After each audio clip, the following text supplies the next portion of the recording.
Bonjour à tous. Dans cette émission consacrée aux élections départementales, on se base sur l'ordre déterminé lors du tirage au sort qui a été effectué en préfecture. Et dans le canton de Sarralbe, le quatrième et dernier binôme en lice est composé de Janine Cotbar et de Philippe Renard. Bonjour à tous les deux. Bonjour. Bonjour. Alors les électeurs veulent bien sûr savoir quelles idées vous défendez, mais ils veulent aussi savoir qui vous êtes. Janine Cotbar, on va leur permettre de faire un peu mieux connaissance avec vous à travers ce portrait. Janine Cotbar, 49 ans, est coordinatrice d'association. Sans étiquette politique, elle est candidate pour la première fois aux élections départementales. Comme l'était son père Henri Cotbar avant elle, elle est première adjointe au maire de Rémerin-les-Putelanges, son troisième mandat à la municipalité. Célibataire sans enfant, elle est également conseillère communautaire de la communauté d'agglomération Sarreguemines-Confluence. Après avoir travaillé comme aide maternelle durant 6 ans, elle s'est engagée dans la jeunesse ouvrière chrétienne où elle a obtenu des responsabilités régionales puis nationales.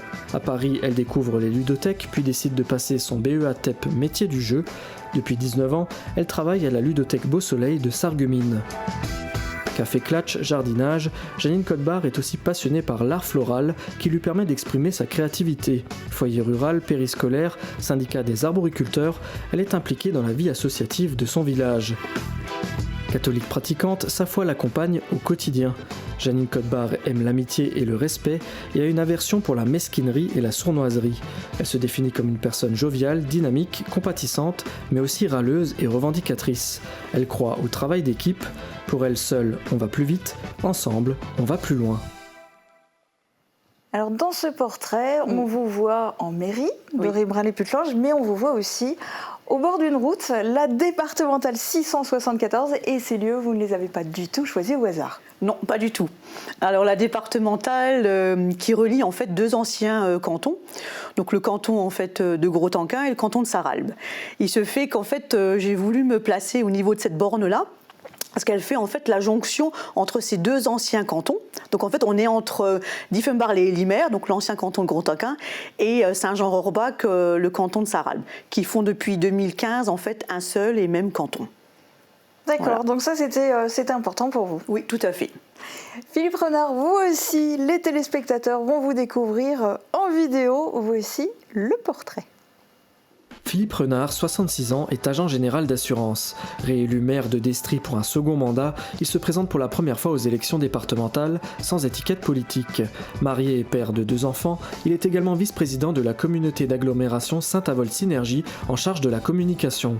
Philippe Renard a démarré en politique aux côtés d'Alain Perfit au conseil municipal de Provins en Seine-et-Marne avant de quitter ses fonctions et de déménager. Il avait 24 ans et était adjoint à l'animation. Étudiant de l'école normale supérieure, il s'est réorienté vers une carrière juridique et est diplômé de l'IFOCOP en droit et gestion. Dans son métier, il analyse les besoins de ses clients pour leur proposer des solutions de protection adaptées. Sa plus grande passion est le piano qu'il a démarré à l'âge de 5 ans. Après la musique classique, il s'est tourné vers le jazz et joue régulièrement au cimetière américain de Saint-Avold dont il a intégré le comité. La famille est sa priorité. Philippe Renard apprécie l'intégrité, la fidélité et la sincérité, des qualités qu'il a trouvées chez Alain Perfit. Il n'aime pas la médiocrité et l'absence de remise en question. Il se définit comme un homme de dialogue et d'opportunité, consensuel, pédagogue et ne revient pas sur les décisions qu'il prend. Sa philosophie, il vaut mieux être déçu que d'avoir des regrets. Alors vous, comme décor de votre portrait, vous avez choisi Domo Futura à Morhange. Économie d'énergie et écologie sont au cœur de vos préoccupations ? Alors, bien évidemment, c'est au cœur des préoccupations, je l'espère et je le souhaite, de tout le monde, surtout en ce moment où on est en pleine période de transition. Domo Futura, c'est quelque chose qui existe depuis une dizaine d'années. À l'époque, c'était vraiment l'avant-garde de la transition énergétique. Donc, c'était tout ce qui était éolien. Il y avait le gros boom éolien dans tout notre secteur morangeois. Mais il n'y avait pas que ça. Il y a aussi une aide qui a été apportée aux habitants par des consultants qui venaient régulièrement dans cet endroit. Et je parle à l'imparfait parce qu'au jour d'aujourd'hui, c'est quelque chose qu'il faut redynamiser. C'est une belle réalisation qui a eu le mérite d'exister au moment où ça a été construit. Et je pense qu'aujourd'hui, il faut remettre tout ça au goût du jour. Ça fait partie de nos projets pour le canton, que d'apporter des services pour lesquels les gens sont un petit peu perdus, font appel à des entreprises sur les bons conseils de publicité, ce qui n'est pas toujours la meilleure formule, et d'apporter un service qui permettrait par exemple de savoir quoi faire pour rénover une maison dans des conditions énergétiques convenables et qui permettent des économies et d'énergie pour la personne elle-même, mais également pour la planète. C'est quelque chose qui serait très bien et je pense que ce lieu a besoin d'être réhabilité et remis au goût du jour. Alors vous êtes candidats ensemble, mais finalement vous vous connaissez depuis quand? Qu'est-ce qui vous a amené à former ce binôme? Alors, bah, Il y en a aucun qui ose répondre. En fait, on ne se connaissait pas avant. On avait tous les deux envie de s'engager pour les élections départementales. Et il se fait qu'après, moi j'ai un petit peu sondé ce qui se passait en fait dans l'ancien canton de Gros-Tanquin. Et du coup, bah, écoutez, j'ai demandé s'il n'y avait pas quelqu'un qui avait peut-être l'envie de partir pour les élections. Et du coup, ben, j'ai contacté, j'ai appelé Philippe, que je ne connaissais pas, donc Monsieur Renard, ben voilà, bonjour, je me présente, Janine Codebard, j'aimerais bien partir aux élections départementales, est-ce qu'on peut se voir pour discuter? On s'est vu, ça a matché, on se retrouve sur plein de projets ensemble, et donc du coup, on a décidé de partir tous les deux pour les élections départementales. Alors du coup, vous partez tous les deux pour les élections départementales, vous partez sans étiquette, c'est un avantage ou un inconvénient? Moi, je pense que c'est plutôt un avantage. Les élections départementales ne sont pas du tout des élections politiques comme le sont les élections régionales, où là, il y a un scrutin de liste. On ne s'occupe pas trop... on s'occupe bien évidemment des personnalités qui figurent dessus, mais ce sont pour beaucoup des personnalités. Donc déjà, des gens qui sont impliqués politiquement dans un certain nombre de projets, etc., avec toute une équipe autour d'eux. Je pense que les élections départementales, ce sont des élections où, pour la population, il faut qu'on soit des gens accessibles. Donc l'étiquette politique n'a rien à voir là-dedans. Quand vous dites, voilà, je vais préparer un contournement pour une commune ou je vais essayer de créer du lien entre telle commune et telle autre commune avec des moyens de transport, quand vous dites, je vais subventionner une association, quand vous dites, je vais aider un club sportif, il n'y a pas de politique là-dedans. Donc de partir avec une étiquette, je pense que c'est, à mon avis, plutôt un handicap parce que ça sélectionne une partie de la population, alors que d'être sans étiquette, on est ouvert à tout, on est ouvert à tous et à toutes, et je pense que c'est bénéfique pour les gens qui sont autour de nous. Alors je vais vous lancer un défi maintenant, je veux une réponse en un seul mot, ou plutôt en un seul chiffre, et c'est une question de rapidité, vous allez devoir répondre tous les deux. Vous êtes prêts? On va essayer. Ok. Dans le canton de Sarralbe, combien y a-t-il de communes? 48. 48. Elle est plus rapide quand même. Alors Janine Codebard, quelle est votre vision du canton de Sarralbe? Alors, le canton de Sarralbe. Donc justement, 48 communes, issues de deux anciens cantons différents, qui dépendent de deux comités d'agglomération différentes, de deux sous-préfectures différentes. On pourrait dire en fait qu'il y a tout qui nous sépare. Eh ben non. En fait, il y a des choses qui nous relient et c'est ce qu'on a envie, nous, au niveau de notre projet, en fait, créer une cohésion, travailler sur un projet de territoire. Voilà, et c'est pour ça aussi que l'idée de la route, en fait, c'est ça qui nous lie, quoi. C'est cette fameuse départementale. Et vous, est-ce que vous en avez la même vision? Pour vous, quelles sont les spécificités de ce canton? Oui, on a exactement la même vision du canton là-dessus, on n'a absolument aucune différence. On a un canton qui fait plus de 40 km de long. C'est énorme, 40 km de long et pratiquement 20 km de haut. Pour relier les gens là-dedans et avoir une partie très rurale, la partie morangeoise à partir de Hélimère, Gros-Tanquin, etc., tout ça, on est vraiment dans la ruralité, et une partie qui est plus urbaine, Sarralbe, Vousvillers, Putelange, avec des communes plus importantes. Donc les problématiques ne sont pas du tout les mêmes d'un côté et de l'autre du canton. Le projet qu'on a, c'est d'essayer de mutualiser tout ça, d'harmoniser tout ça, de pouvoir faire en sorte que la ruralité apporte quelque chose au monde urbain, que sont les quelques communes que je viens de citer. Alors concrètement, est-ce que vous avez quelques exemples d'actions que vous souhaiteriez mener dans le canton de Sarralbe si vous êtes élu? Alors, des actions précises. Écoutez, par rapport à tout ce qui est service de proximité. Donc on parle beaucoup, justement, il y a la question de la mobilité, de l'accessibilité. Il faut pouvoir avoir les mêmes services que dans d'autres cantons qui sont plus urbains. Donc on parlait en fait de maisons, alors Philippe il va m'aider, voilà, maison France Service, qui regroupe en fait différents services d'accessibilité. Il y a une maison comme ça identique sur Morhange, il y a un projet sur Putelange, voilà, c'est ce style de service au plus près des gens qu'on aimerait mettre en place. Oui, apporter de la proximité, c'est l'essentiel parce que on mise un peu sur les transports. J'ai cité cet exemple de la départementale qui traverse tout le canton. Quand on voit que pour simplement aller acheter une baguette de pain, vous avez des habitants qui sont obligés de faire 12 ou 15 km aller-retour, il y a quand même quelque chose on a perdu quelque chose en route. Et c'est la même chose quand il faut aller à la poste. On s'aperçoit que les horaires des postes aujourd'hui ne sont pas toujours adaptés aux horaires de la population. Vous avez même des jours ou des après-midi où les postes sont carrément fermés. C'est le premier des services publics. La Poste fait des efforts pour essayer de relier les gens en donnant des nouvelles des anciens, en donnant un certain nombre de services, même apporter le pain des fois dans certaines campagnes.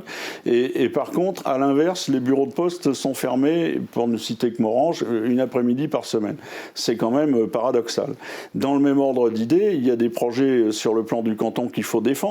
Vous avez des gens qui sont handicapés aujourd'hui par le point du feu rouge de Wouswiller, pour citer que ça, dont on parle depuis pratiquement 1995, ça va faire 25 ans, 27 ans, qu'on parle d'une déviation. Donc ça, c'est quelque chose qui vient seulement de faire l'objet d'une étude de la part du département. Il faut absolument accélérer sur ce processus et ne pas oublier que, par exemple, cette déviation, elle doit aussi pas seulement profiter à une commune ou à quelques communes dans notre canton, mais également au canton voisin, parce que si on déporte le problème sur les communes alentours, dont notamment le canton de Sarreguemines, c'est simplement reporter le problème. Mais à l'échelon départemental, il faut que ce soit traité d'une manière beaucoup plus globale que simplement l'échelon local qui essaie de défendre quelques intérêts. Donc c'est ce genre de projet qu'on veut défendre, comme je vous parlais également tout à l'heure de Domo Futura, qui est un projet sur Morhange qu'il faut mettre en place. Morhange a cet avantage de rentrer maintenant dans le programme Petite Ville de demain, donc il va y avoir, comme ça se fait dans les grosses communes, pour Cœur de Ville, qui est un peu plus connu parce que ça s'adresse à des communes beaucoup plus importantes, mais Morhange a cette chance de pouvoir entrer dans Petite Ville de demain, et il va falloir que le conseiller départemental et le binôme formé à l'occasion de ces élections œuvrent pour favoriser les projets de Petite Ville de demain. Alors du coup, quelle est la compétence départementale qui vous tient le plus à cœur ? Alors, si par rapport à mon propre parcours, alors moi c'est tout ce qui va être jeunesse, culture, voilà, ça c'est quelque chose qui me... Voilà, alors parce que du coup, dans mes activités professionnelles, Moselle Jeunesse, travailler avec les jeunes conseillers départementaux juniors, voilà, ça c'est des choses qui me... Voilà. Et la culture, oui, parce que on mène sur Putelange, Olvin et Rembrun depuis maintenant 3-4 ans, le festival Les Étendards, voilà, accessibilité, la culture. Après, les liens avec la médiathèque, les bibliothèques de réseau, les sites à visiter, voilà, ça c'est quelque chose qui me plaît bien. Vous, la compétence départementale qui vous touche le plus, c'est laquelle ? Alors écoutez, moi, clairement, je suis très éclectique, tout m'intéresse. Donc c'est une chance dans la vie. Je dirais, comme tout le monde, le développement économique, parce que je pense que tous les binômes formés souhaiteraient entrer dans cette compétence et dans cette commission, développement économique. L'agriculture également, puisqu'on est dans une zone où il y a une forte implantation agricole. Je pense que l'aménagement du territoire est aussi quelque chose qui m'intéresse beaucoup. L'habitat, la façon dont on accueille ou pas les gens du voyage, qu'est-ce qu'on fait, où, comment le faire. Tout ça, ce sont des problématiques qui sont intéressantes. Et comme le disait Janine, la culture m'intéresse aussi, puisque moi je suis musicien, donc c'est quelque chose que je pratique depuis extrêmement longtemps et familialement, puisque toute une partie de ma famille est dans la musique, même à un niveau professionnel. Donc tout ça, si vous voulez, ça m'intéresse. Maintenant, le choix, je vais le faire. D'abord, il faut être élu. Hein, ça commence là.